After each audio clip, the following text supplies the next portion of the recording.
ଚାଷୀ ଆନ୍ଦୋଳନ ଆଗରେ ମୁଣ୍ଡ ନଇଲା ଜଳସେଚନ ବିଭାଗ। ଚଳିତ ମାସ 15 ତାରିଖ ପର୍ଯ୍ୟନ୍ତ ଆସିବ କେନାଲ ପାଣି। ପ୍ରକାଶଯୋଗ୍ୟ ଯେ ବରଗଡ଼ ଜିଲ୍ଲା ଭେଡ଼େନ ଥାନା ରୁଷୁଡ଼ା ଫାଣ୍ଡି ଅନ୍ତର୍ଗତ ଗୋଡ଼ଭୋଗା ତୁରୁମ ସୋନପୁର 53 ନମ୍ବର ରାଜ୍ୟ ରାଜପଥ ଗର୍ଭଣା ଛକଠାରେ ରବି ଧାନ ଚାଷ ପାଇଁ କେନାଲ ପାଣି ଅବଧି ବଢ଼ାଇବା ଦାବିରେ ରାସ୍ତାରୋକ କରି ଆନ୍ଦୋଳନ କରିଥିଲେ।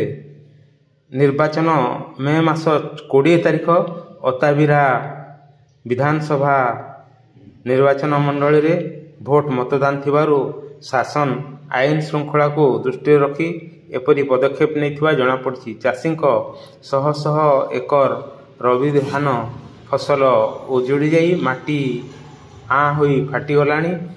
ଯଦି କେନାଲ ପାଣି ଅବଧି ବଢ଼ା ଯାଇନଥିଲେ ଚାଷୀ କ୍ଷତିଗ୍ରସ୍ତ ହୋଇଥାନ୍ତେ। ଆସନ୍ତା ଖରିଫ ଧାନ ଫସଲ କିପରି କରିବ ସେହି ଚିନ୍ତାରେ ଚାଷୀ ମୁଣ୍ଡରେ ହାତ ଦେଇ ବସିଥିଲା। କେନାଲ ପାଣି ଅବଧି ବଢ଼ିବାରୁ ଚାଷୀ ମୁହଁରେ ଏବେ ହସ ଫୁଟିଛି। ଚାଷୀଙ୍କ ଦୁଃଖ ଭଗବାନ ଶେଷରେ ଶୁଣିଲେ ବୋଲି ଚାଷୀମାନେ ମତ ପ୍ରକାଶ କରୁଛନ୍ତି। ଅତାବିରାରୁ ହୃଷିକେଶ ଖମାରୀଙ୍କ ରିପୋର୍ଟ।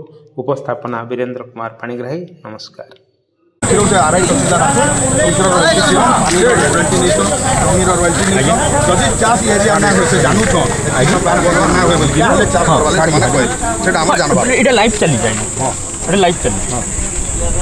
सेनो सेनो छातले बसे चासी बसला खड़ा हो चासी छा बसला लोक नै से माने अफिसर रही आपण जे परा कि बुझो हमर थाने रे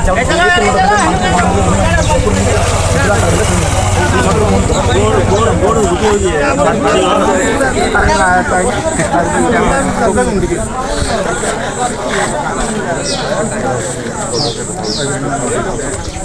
बड़े लोग हैं।